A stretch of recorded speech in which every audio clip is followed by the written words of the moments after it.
नमस्कार, सत श्री अकाल। सेठी साहब चैनल में आपका एक बार फिर से स्वागत है। अगर आपने इस चैनल को अभी तक सब्सक्राइब नहीं किया तो आपसे पहले रिक्वेस्ट करूंगा चैनल को सब्सक्राइब कीजिए। तो चलिए आगे बढ़ते हैं।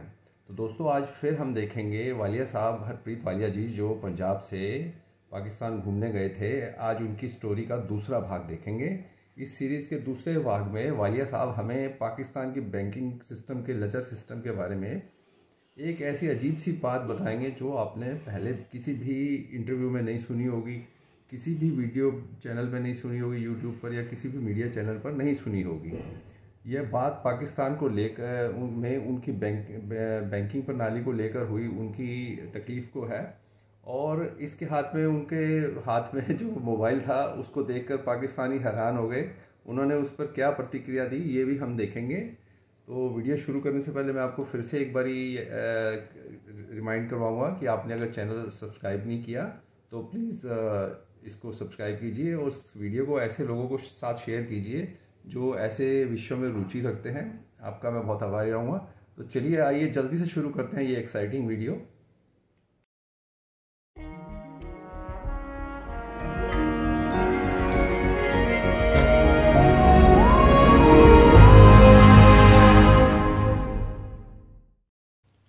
चलिए जी, हमारे साथ एक बार फिर से हरप्रीत वालिया जी। अब हम उनसे पूछते हैं कि जब वो लाहौर पहुंचे करेंसी एक्सचेंज वगैरह में तो उनके हाथ में एकदम से खूब सारे नोट आ गए होंगे। इस तरह का ये आज क्या एक्सपीरियंस रहा उनका? ऐसा है सेठी साहब, मैं पिछले 22-23 साल से विदेशों में जा रहा हूँ। तो ऊपर वाले की कृपा है कि कोई ऐसा कंट्री नहीं जो मैंने विज़िट ना किया हो। और एक बार ही नहीं, बहुत बारी, क्योंकि मेरा काम भी कुछ ऐसा है, कुछ शौक भी है। फैमिली के साथ भी हम जाते रहे, तो जाहिर है कि हम फिर जाते हैं तो वहाँ पे करेंसी वगैरह भी हम लेते हैं। ये एक पहला मुल्क था जहाँ पे मेरे को करेंसी देने से इतनी सारी मिल गई। संभालने में दिक्कत हुई? संभालने में दिक्कत गई, नहीं तो बाकी हम देशों में जाते हैं, यूरोप में, अमेरिका, कनाडा, इंग्लैंड वगैरह, वहाँ हम अपनी इतनी करेंसी देते हैं तो हमको इतनी मिलती है। ठीक बात है। तो ये चीज़ मेरे को लगी। तो कार्ड वगैरह नहीं यूज़ किया आपने फिर वहाँ पर उसमें? नहीं, कार्ड तो मैं आपको बड़ी एक हैरानी वाली बात बताऊंगा, कार्ड वहाँ चलता ही नहीं है। डेबिट कार्ड, क्रेडिट कार्ड कुछ नहीं चलता, जबकि मेरे पास इंटरनेशनल कार्ड है। हाँ। डेबिट भी क्रेडिट भी। हाँ। जो वहाँ पे अच्छा जिस मैं होटल में रहा था वो थोड़ा अच्छा स्टैंडर्ड वाला था। हाँ। बस वहाँ पे कार्ड मेरा चला जब मैंने पेमेंट दी। अच्छा। उसके अलावा मेरा कार्ड चला ही नहीं। मतलब डेबिट स्वाइप भी नहीं है कहीं? आप कहीं नहीं है, स्टोर वगैरह कुछ नहीं है, कुछ नहीं है। तो इसका अब ये रीज़न हमें समझ आ रहा है कि वो यहाँ के पेटीएम पे क्यों इतना वो होते हैं। मतलब कार्ड तो बहुत पीछे की चीज़ रह गया, पेटीएम भी बहुत पीछे की चीज़ रह गया। और हमारे यहाँ तो अब बैंक्स ने ई कैश और ई करेंसी लगा दी है, जो कि ये बहुत आगे की टेक्निक है। खैर, मैं वही आपको बताने लगा हूँ कि मेरे को 2.5-3 साल हो गए यहाँ इंडिया में, मैंने कैश जेब में नहीं रखा। बिल्कुल ठीक। और अब आदत भी नहीं रही। और यहाँ से तो क्यूआर आजकल स्कैनर कोड है, वो तो करो तो पता भी नहीं लगता। बिल्कुल ठीक बात है। तो वहाँ जाके मेरे को करेंसी कैरी करने में बहुत दिक्कत हुई। और आपको मैं एक बात बताता हूँ, वहाँ पे एक हबीब बैंक ऑफ पाकिस्तान है। हाँ, बहुत फेमस है। वो पाकिस्तान गवर्नमेंट का है। अच्छा। मेरे होटल के पास ही वो बैंक था, मैं वहाँ गया। वहाँ पे मैं सीधा मैनेजर के रूम में गया। तो खैर उन्होंने बहुत अच्छा, उनको पता लगा मैं इंडिया से आया हूँ, बड़ा अच्छा उन्होंने, हम बैठे, कॉफ़ी पिलाई उन्होंने मेरे को। कहते आप बताइए सर कैसे आना हुआ? मैं कहा जी ये मेरा कार्ड देखिए आप, ये यहाँ चलता नहीं है। क्योंकि जहाँ भी मैं कुछ चीज़ लेने जाता था, घर वालों ने बोला था ये लाना वो लाना, तो वहाँ जाके बोले जी आपका कार्ड नहीं चलता। तो मेरे को बड़ी हैरानी क्यों आती, शर्म भी आती थी, यार कार्ड नहीं चल रहा। शायद वो समझते होंगे इनके अकाउंट में पैसा नहीं है। तो मैं कहा मैनेजर साहब ये बताइए मेरा कार्ड नहीं चल रहा। उन्होंने कार्ड मेरा देखा, कहना माशाल्लाह आपका तो इंटरनेशनल है क्रेडिट कार्ड। कहना नहीं, कहता लेकिन वालिया साहब ये आपका कार्ड पाकिस्तान में नहीं चलेगा। अच्छा। मैं कहा क्यों, क्या हुआ? कहता जी हम उस लिस्ट में ही नहीं है। अच्छा। हम मतलब क्या बोलते हैं, इंटरनेशनल लिस्टिंग में नहीं है, वो पूल में नहीं है, जो भी पूल का हुआ वो कहता हम नहीं है, हमको नहीं डाला गया, पता नहीं ब्लैक लिस्ट है कि क्या है। मैं कहा जी फिर मैं अगर मेरे को पैसे की जरूरत होगी मैं क्या करूँगा फिर, इतना कैश मैं कैरी तो कर नहीं सकता। तो कहता नहीं जी आपका ये कार्ड, आपको अगर कैश की ज़रूरत हो, क्योंकि हाँ कैश भी उनका, मेरा जो कार्ड था ना डेबिट भी था, वो उनके एटीएम में नहीं चल रहा था। अच्छा। तो क्योंकि मैं जाता रहा हूँ दूसरे कंट्री में, वहाँ अगर डॉलर की ज़रूरत है, पाउंड की ज़रूरत है, यूरो की ज़रूरत है, तो वहाँ जितनी ज़रूरत हो मैं निकलवा देता था, 1000 1500। मैं कहा ये तो मेरे को कैश भी नहीं मिल रहा, पाकिस्तानी करेंसी में मिलेगा वो भी नहीं मिल रहा। कहता जी यहाँ पे एक ही बैंक है, स्टैंडर्ड चार्टर्ड बैंक, अमेरिका का बैंक। अच्छा। कहता ये कार्ड आपका वहीं चलेगा, कहता और कहीं नहीं चलेगा। तो मैं कहा जी फिर वो बैंक किधर है?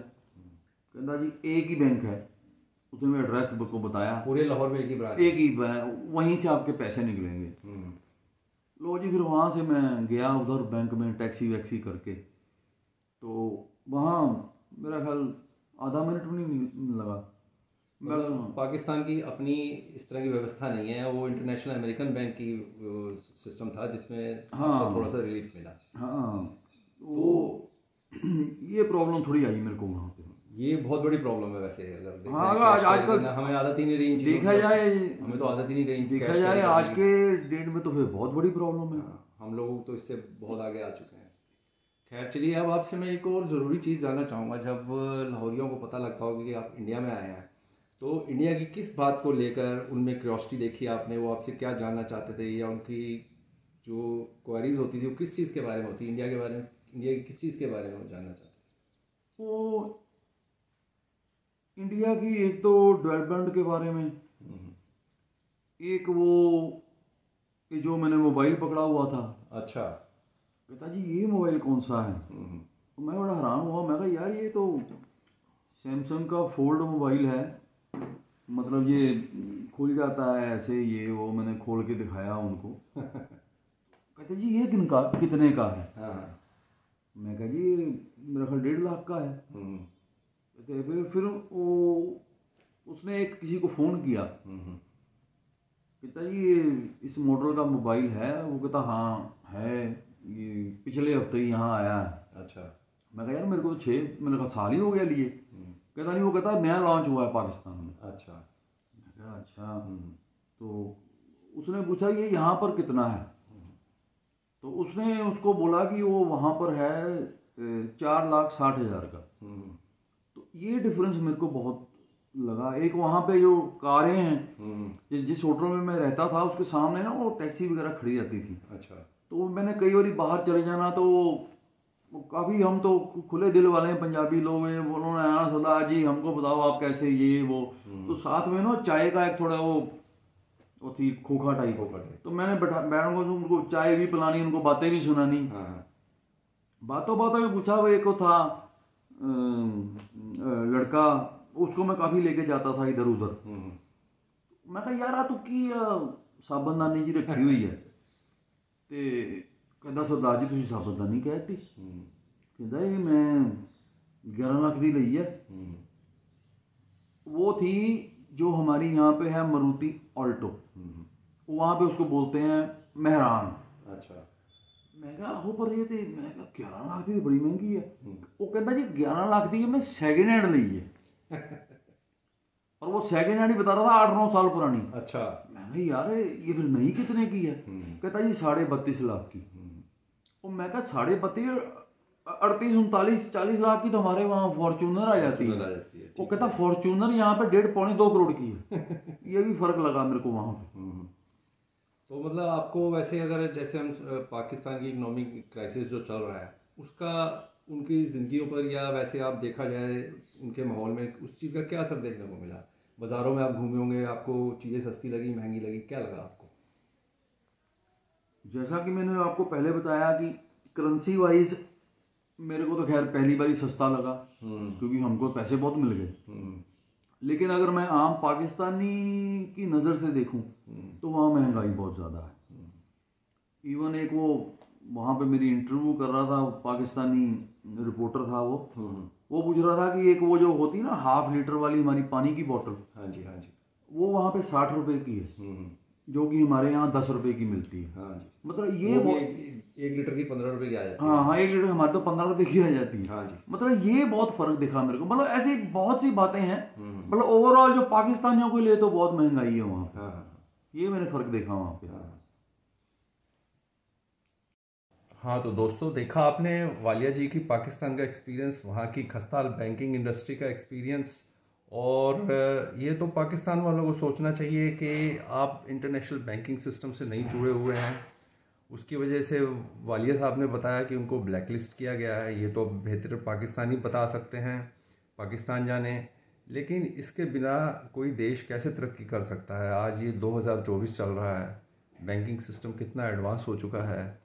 और हम कितना अक्सर कहा करते हैं पाकिस्तान में 4 तो टूरिस्ट नहीं आते, 4 तो बिजनेसमैन नहीं आते।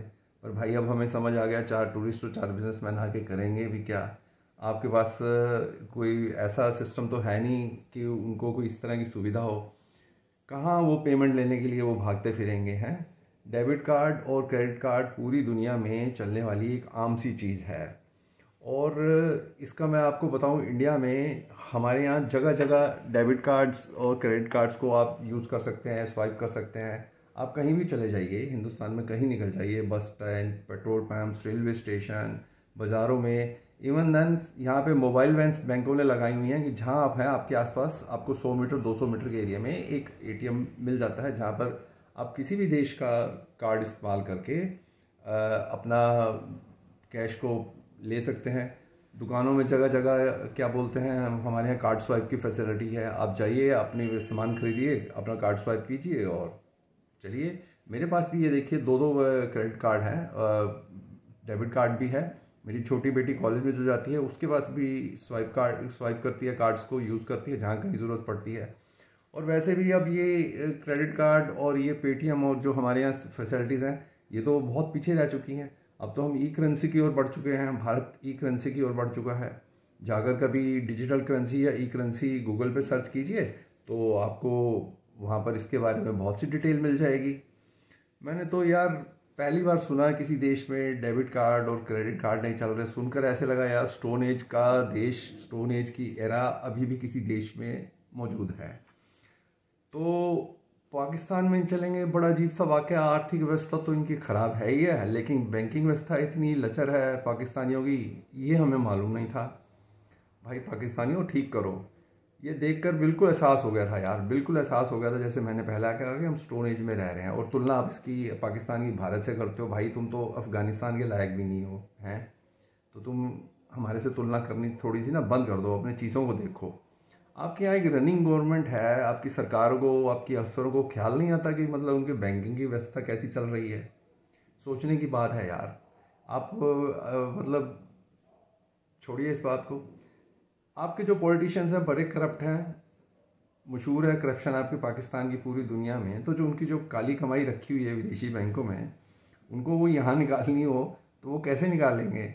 अपनी बेहतरी के लिए थोड़े से सिस्टम सुधार लेते, लेकिन नहीं किया उन्होंने। इसके अलावा देखिए कि पाकिस्तानी जो थे वालिया जी के हाथ में, उनका एक प्रीमियम क्वालिटी का मोबाइल देखकर, जो सैमसंग का था, फोल्ड मॉडल, जी मॉडल आता है, जो हमारे यहाँ 1.5-2 साल पहले आ चुका है, वो देखकर हैरान हो गए। और उन्होंने पूछा वालिया जी ये कौन सा मोबाइल है, और उन्होंने वालिया जी ने स्टोरी बताई। भाई पाकिस्तानियों, भारत तो मोबाइल में बहुत अग्रणी स्थान रखता है। हमारे यहाँ पर छोटे से छोटा और गरीब से गरीब और अमीर से अमीर मोबाइल का हर कोई शौकीन है। और 8 से 10 महीने साल में लोग मोबाइल अक्सर बदल लेते हैं, जो हम मिडिल क्लास लोग हैं। और आप इवन देन किसी गरीब वर्कर को भी देखेंगे ना, हमारे गरीब आदमी को 10-12 हज़ार रुपये का तो मोबाइल उसके हाथ में होता है। 10 से 15 हज़ार हमारे यहाँ एक मिनिमम स्टैंडर्ड रेंज है। इतने का तो मोबाइल हर कोई, मतलब आम आदमी, जो साधारण आदमी, जो वेल टू डू नहीं है, उसके पास भी मिल जाएगा। फिर आप देखिए, हम तो इतनी टेक्नोलॉजी में इतने आगे बढ़ चुके हैं। सैमसंग की सबसे बड़ी दुनिया की मोबाइल फैक्ट्री हमारे यहाँ पर ही है, वो दुनिया में कहीं पर भी नहीं है। और अब लेटेस्ट कल परसों की खबर आई है कि जो टाटा ग्रुप है उसको आईफोन की मैन्युफैक्चरिंग ऑफिशियली इंडिया में मिल गई है। टाटा ग्रुप 128 करोड़ रुपए लगा रहा है, और उसमें आप सोचिए कितनी एम्प्लॉयमेंट जनरेट करेगा। तो भाई हमारे यहाँ तो मोबाइल, मैंने आपको पहले ही बता दिया। और इन इंटरनेशनल कंपनीज़ की भी प्रेफरेंस इंडिया ही रहती है। ऐसे बहुत से मॉडल हैं जो सबसे पहले इंडिया में लॉन्च होते हैं और दुनिया में बाद में लॉन्च होते हैं। तो भैया है, इंडिया है इस चीज़ में बहुत आगे है, आप अभी बहुत पीछे हो। अभी तो अब आपको मोबाइल की समस्या नहीं सुलझानी, पहले आप अपनी आटे की समस्या सुलझाइए, उसके बाद आप बैंकिंग की अपनी ये सिस्टम ठीक कीजिए। और वैसे भी यार जो चीज़ दुनिया में पुरानी हो चुकी है वो वहाँ पाकिस्तान में लॉन्च होता है, बड़ी अजीब सी बात है। इससे आपकी आर्थिक समस्या समझ आ जाती है। जैसे कि वालिया जी कह रहे थे कि मेरे हाथ में पानी की बोतल थी और वो 60 रुपये की थी, तो इससे मुझे ये भी समझ आ गया कि वालिया जी को बॉर्डर पे पानी पीने को क्यों नहीं मिला। अजीब सी बात है। चलिए खैर, इस वीडियो को मैं यहीं बंद करूँगा और अगले भाग को देखना मत ज़रूर भूलिएगा, ज़रूर देखिएगा, क्योंकि अगले भाग में जल्द जो मैं रिलीज़ करूँगा उसमें वालिया जी आपको मोदी जी के बारे में बताएंगे, पाकिस्तानी क्या सोचते हैं, उनकी क्या क्रॉसिटीज़ होती हैं मोदी जी के बारे में। फिर एक बार आपको याद दिलाऊंगा, अगर चैनल आपने अब तक सब्सक्राइब नहीं किया तो प्लीज़ सब्सक्राइब कीजिए और शेयर कीजिए। जो लोग आपके दोस्त हैं, वेल विशर्स हैं या रिलेटिव्स हैं, ऐसे सब्जेक्ट्स में रुचि है जिनकी, उनको ज़रूर शेयर कीजिए और अपने सोशल मीडिया पर भी शेयर कीजिए। और कमेंट्स में ज़रूर अपने जो भी आपका एक्सपीरियंस है पाकिस्तान को लेकर, जो भी आपकी सोच है, जो भी आप सोचते हैं और जो भी आप मुझे फ़ीडबैक देना चाहें, इसमें ज़रूर फीडबैक दीजिए। और तब तक के लिए मैं आपसे इजाज़त चाहूँगा। धन्यवाद वीडियो देखने के लिए, आपका बहुत बहुत शुक्रिया, धन्यवाद।